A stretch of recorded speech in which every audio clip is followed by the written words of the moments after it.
Olá, muito bom dia. Muito obrigado mais uma vez pela sua companhia. Está começando mais uma edição do programa Agronegócio. É um prazer tê-lo ao nosso lado. E no programa de hoje nós vamos falar sobre o conflito entre Rússia e Ucrânia. Vamos conversar sobre as exportações de carne bovina. Vamos falar também da produção de cana-de-açúcar. Vamos falar dos problemas que as indústrias estão tendo para enviar produtos para a China. E vamos falar também sobre a safra de trigo, que poderá atingir aí mais de 400 mil toneladas neste ano. O programa Agronegócio já está no ar.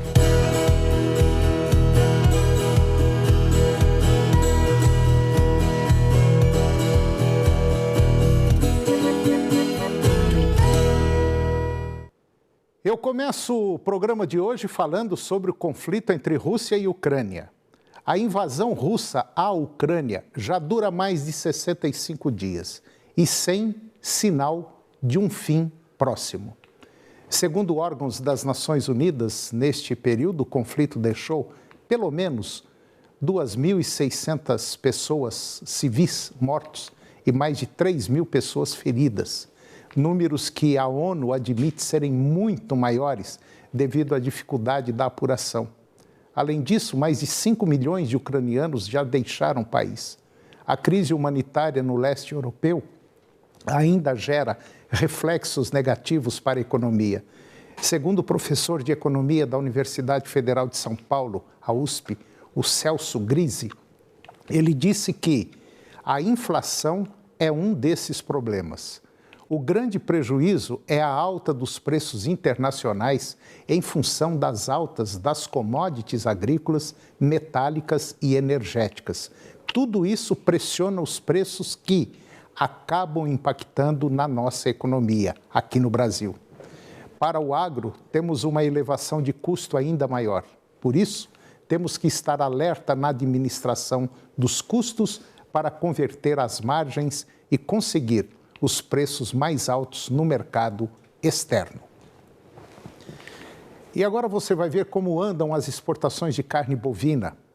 As exportações dessa proteína in natura continuaram muito firmes agora na última semana, apesar de ter sido um pouco reduzida, com 4 dias úteis, o que explica os embarques da proteína totalizaram 41.800 toneladas, uma média de 10.400 toneladas por dia. E isso representa um avanço de 30% ante a média vista na primeira semana de abril deste ano.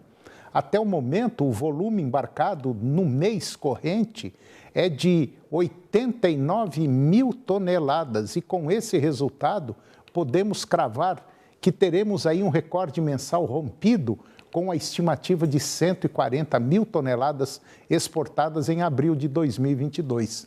O preço médio mensal da proteína exportada ficou em 6.015 dólares, uma desvalorização de 0,1% no comparativo semanal, sendo essa a primeira queda de preço semanal em 2022. E com isso, as vendas externas da proteína vermelha nos 10 primeiros dias úteis de abril, geraram uma receita de 553 milhões de dólares, equivalente a 92% do montante arrecadado com os negócios como um todo em abril de 2021, quando o preço da carne bovina in natura estava 22,4% inferior. E agora eu vou comentar sobre a produção de cana-de-açúcar. A produção de cana-de-açúcar na safra 21-22 registra um total de 585 milhões de toneladas. Esse volume ele representa uma queda de 10% em relação à colheita registrada na temporada passada, como aponta o 4º levantamento sobre a cultura que foi divulgado agora pela Conab. Essa redução é explicada principalmente pelas condições climáticas adversas registradas da estiagem durante o ciclo produtivo das lavouras e as baixas temperaturas registradas em junho e julho do ano passado, que impactaram nas produtividades de importantes regiões produtoras. A combinação de uma seca no segundo semestre, numa intensidade que não se via há muitos anos, com baixas temperaturas em junho, julho e agosto e geadas pontuais em diversas lavouras, provocou acentuada queda na produtividade na região centro-sul do país. Isso também resultou na antecipação do calendário de colheita em muitas lavouras, justamente para evitar maiores danos qualitativos, quantitativos. Além do clima, a Conab verificou uma redução de 3,5% na área em produção de cana, passando de 8,6 milhões de hectares para 8,3 milhões de hectares. E essa queda ocorre mesmo com um cenário positivo para o setor sucroenergético, com preços atrativos para o açúcar e etanol. A concorrência por área está se acentuando no Brasil, a rentabilidade da terra é um fator de decisão cada vez mais determinante na escolha da atividade a ser implementada na terra. A soma da rentabilidade da soja e do milho na mesma área é praticamente imbatível. Isso explica a dificuldade para expandir e mesmo manter a área de cana. Um fator a ser considerado ainda na decisão é o risco associado à produtividade. Neste ponto, a cana ainda leva vantagem. Ressalta a Diretoria de Informações Agropecuárias e Políticas Agrícolas da Conab. E agora vamos falar sobre as exportações de milho. As exportações do cereal ganharam tração neste início de 2022, de abril de 2022, durante os primeiros 6 dias úteis do mês, onde foram embarcadas 108 mil toneladas do grão, uma média de 18 mil toneladas por dia, representando um avanço de 2.680% ante a média diária de março, quando se compara ao mesmo período do ano passado, o volume foi 9.980% maior. O preço médio da tonelada ficou em $292, desvalorização de 44,7% ante a média de março deste ano. Até o momento, as vendas externas do grão consolidaram uma receita de 31 milhões de dólares, montante próximo ao registrado em todo abril de 2021, que foi de 31,8 milhões de dólares, quando a tonelada era precificada próxima a 243 dólares.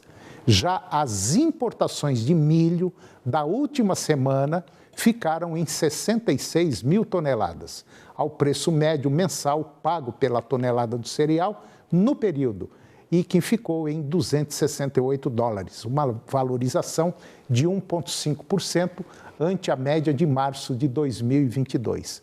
Até o momento, para as compras internacionais de milho, em abril, foram investidos 17,8 milhões de dólares, 16% superior ao montante destinado às negociações em todo o mês do ano passado, quando a tonelada era precificada próxima dos 184 dólares. E agora nós vamos falar dos problemas que as indústrias estão tendo para enviar produtos para a China. A Associação Brasileira de Proteína Animal, a BPA, é uma entidade que representa as grandes processadoras de carne suína, de frango, bovina, e ela informou que a JBS e também a BRF, que essas empresas associadas estão enfrentando dificuldades para enviar produtos por meio do porto de Xangai. O comunicado enviado em resposta a uma pergunta da agência de notícias internacional Reuters sobre os efeitos do bloqueio do Covid lá na cidade chinesa, ele disse que as cargas estão sendo redirecionadas para outros portos, como o porto de Yantian. Não há relatos de suspensão de vendas, disse esse comunicado da BPA, referindo-se a rumores sobre possíveis cancelamentos de contratos. Ao mesmo tempo, as empresas associadas da BPA esperam que a situação de Xangai volte ao normal em breve. Medidas rígidas de bloqueio após o início do surto de Covid-19 em março, afetando 25 milhões de residentes em Xangai, prejudicando os negócios e a circulação de mercadorias. Depois que o bloqueio foi imposto, os contêineres de alimentos congelados começaram a recuar no porto, com as inspeções de entrada de carnes interrompidas. Xangai é o principal porto da entrada das importações de carne brasileira para a China continental, que é o principal parceiro comercial do Brasil. Na semana retrasada, a Reuters informou que pelo menos um operador de linha de transporte havia parado de enviar carne brasileira para Xangai, oferecendo aos clientes a alternativa de enviar carga para Xingang e Ningbo. E depois do intervalo, nós vamos falar sobre os desembolsos do Banco do Brasil. Vamos falar também sobre um tema muito interessante relacionado ao meio ambiente. Nós voltamos já em um minutinho só.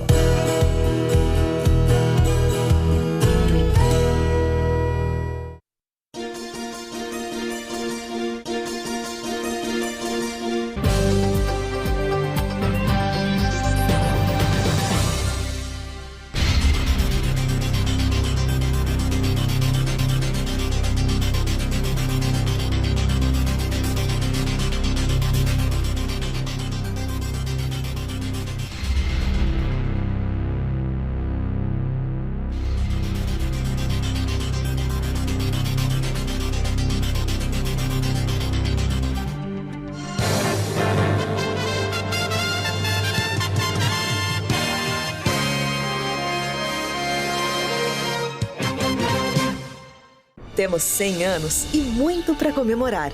Nos últimos 10 anos, nosso PIB cresceu 122%. Geramos mais de 100 mil empregos e ampliamos para 60 mil o número de empresas ativas. Temos o maior hospital municipal do Centro-Oeste, construído e mantido por uma prefeitura, e agora o único hospital público fora de São Paulo sob a gestão Albert Einstein, referência internacional de saúde.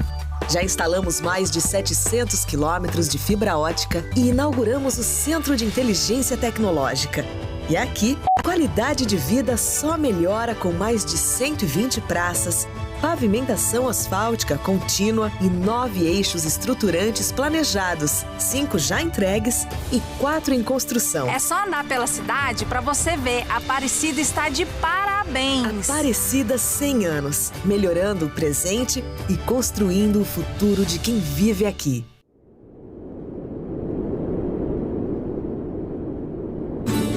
29 anos do Senar, o Brasil é só comemoração. Presente no campo e na cidade, de corpo, alma e coração. Na educação profissional, o Senar vem com tecnologia, com promoção social. O sucesso é nossa garantia, pela internet ou presencial. O Senar Goiás é da nossa gente, no caminho do progresso e o futuro inteiro pela frente. Somos todos Senar, em Goiás e no nosso país. 29 anos de trabalho pro nosso Brasil ser mais feliz. Somos todos Senar, em Goiás e no nosso país. 29 anos de trabalho pro nosso Brasil ser mais feliz.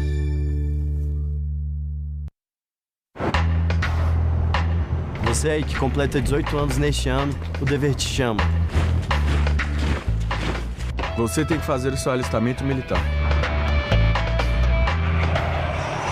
O prazo vai até 30 de junho.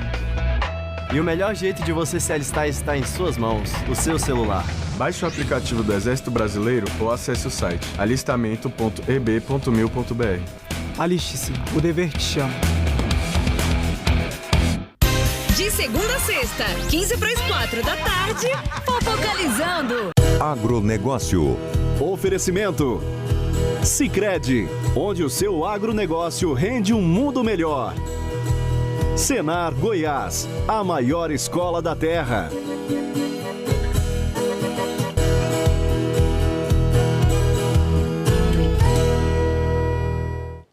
Eu Eu estou de volta ao programa e agora nós vamos falar do levantamento sistemático da produção agrícola do mês de março, que foi divulgado pelo IBGE.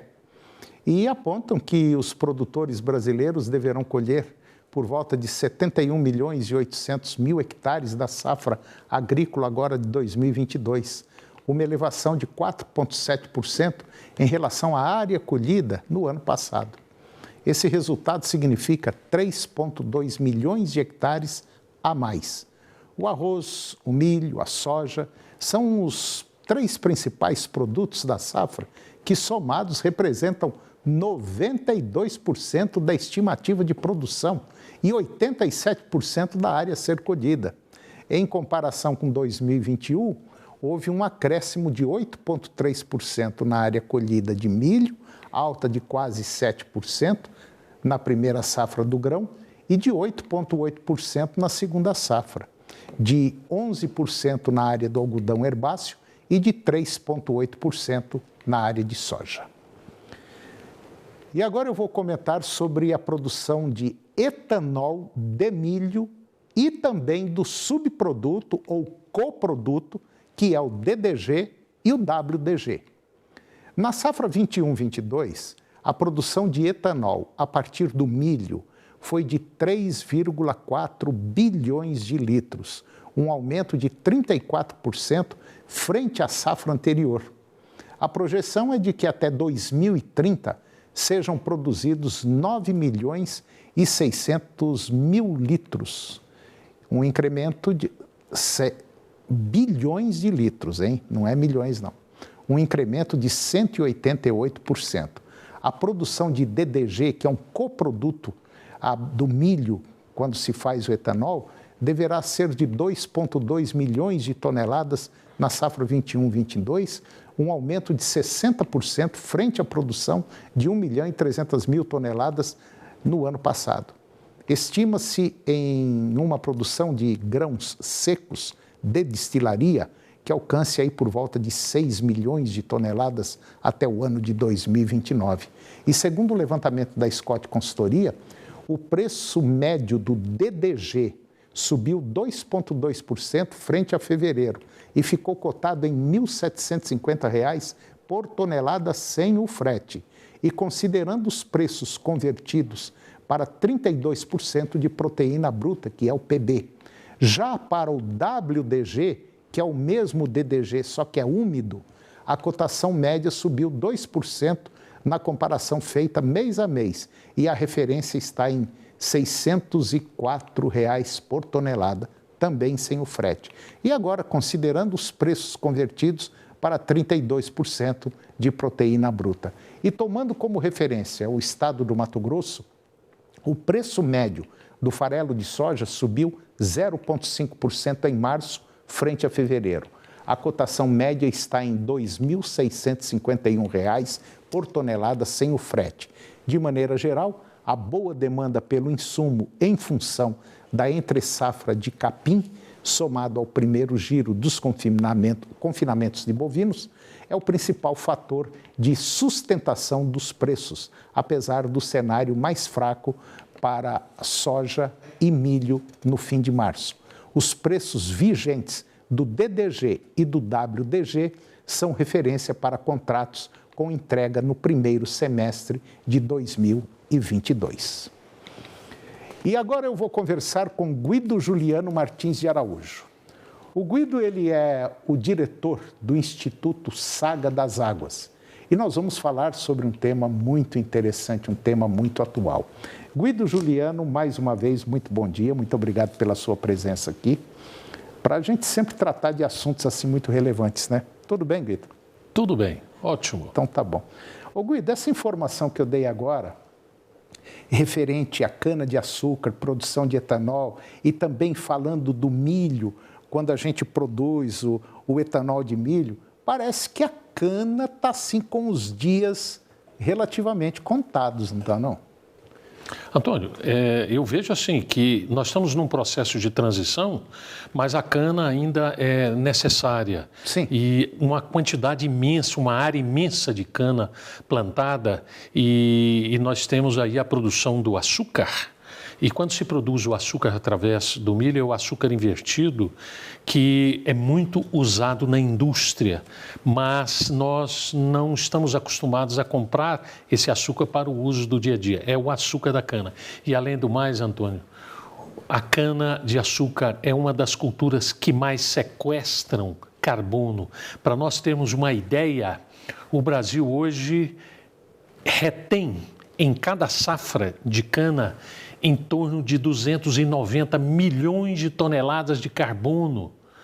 Esse é um aspecto ambiental muito relevante, principalmente depois que se passou a colher a cana com relação a colheita deixou de se utilizar aquela metodologia antiga de incendiar as áreas e se colhe, e a parte que não vai para a usina para esmagamento, que só vai o colmo, o restante, a parte foliar, a palha, ela fica retida no solo e é um adubo orgânico maravilhoso e um lugar onde o carbono está. Pois é, por que eu fiz essa pergunta para você ligeiramente provocativa? É óbvio, é claro que nós não vamos deixar de produzir cana, mas está existindo já começa a existir uma concorrência muito grande entre o milho, a soja e a cana. Mesmo a cana sendo altamente importante, muito importante na economia brasileira, além da produção do etanol, do açúcar invertido, da retenção de CO2, a cana vai continuar. Claro, não vai acabar. Mas é uma concorrência muito grande, muito grande. Agora, o que está acontecendo, Guido, que eu estou observando muito, são a integração, a entrada de lavouras comerciais, milho, soja, principalmente, em áreas de pastagem, né, Guido? Saiu um levantamento aí agora recente e que parece que a pecuária está começando a ficar exprimida também, né?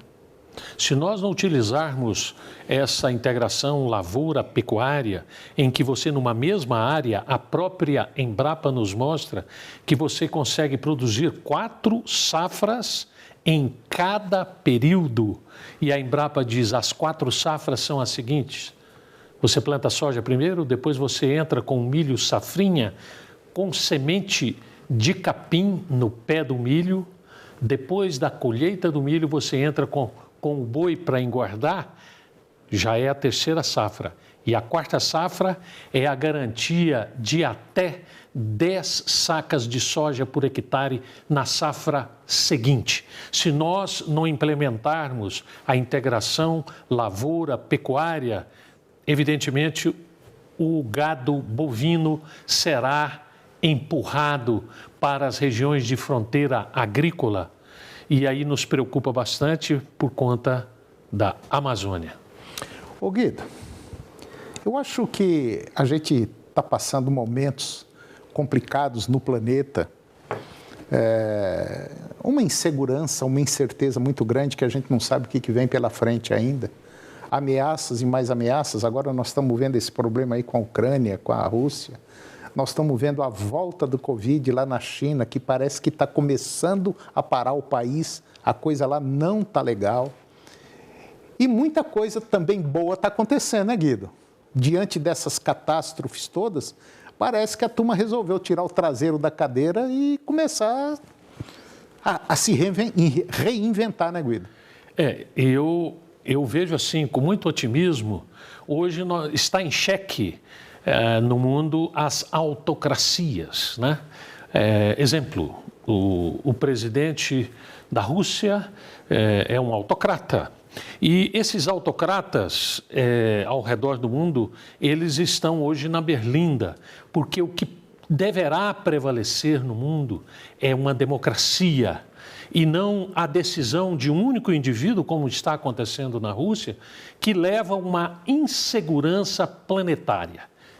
Este é um momento bastante interessante que as democracias consolidadas e as democracias em amadurecimento, elas estão se unindo para pensar num planeta em que a voz, as decisões sejam em grupo e não a decisão ou o capricho de um indivíduo que compromete uma nação e faz com que milhares de indivíduos morram por conta da ambição, do egoísmo.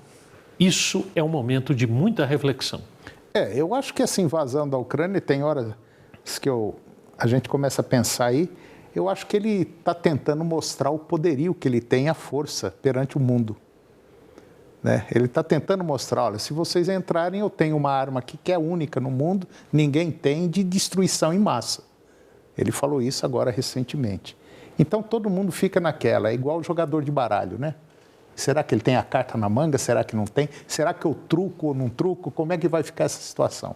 Agora, é uma situação que preocupa porque os rumos estão sendo modificados assustadoramente muito rápido. E você vê o quanto nós aqui no mundo, no nosso planeta, a gente é fragilizado. Qualquer deslize que sai é como se fosse uma locomotiva que saísse do trilho, né? É violentamente grande, né, Guido? A gente vê com muita preocupação isso, mas o mundo já começa a se mexer para equacionar essa situação, uma situação preocupante que gera muita indignação para a gente, mas no caso do agronegócio, nós continuamos a dizer: o Brasil está com uma grande janela de oportunidades por conta, infelizmente, da guerra, mas isso é uma consequência, né? Pois é, eu acho que nunca foi tão grande essa janela escancarada para o Brasil. Tanto é que já começou agora, e dona de casa, se tiver alguém aí nos acompanhando, pode preparar, porque aquele franguinho que muita gente está comprando vai subir de preço, porque a procura pelo frango brasileiro aumentou muito depois desse problema da Rússia com a Ucrânia. Exatamente. Enquanto tem um que chora, tem o outro com a caixa de lenço para vender, né, Guido? Infelizmente. Concordo com você. Guido, obrigado mais uma vez, e nós estamos aqui às suas ordens quando precisar. À disposição.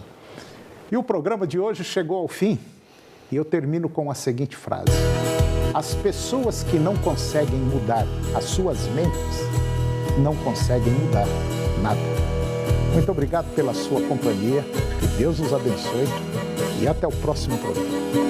TV Serra Dourada SBT Goiânia. O jornalismo a serviço da comunidade em todos os momentos. Daqui a pouco, no Jornal do Meio-Dia. A seguir, Primeiro Impacto Continuação.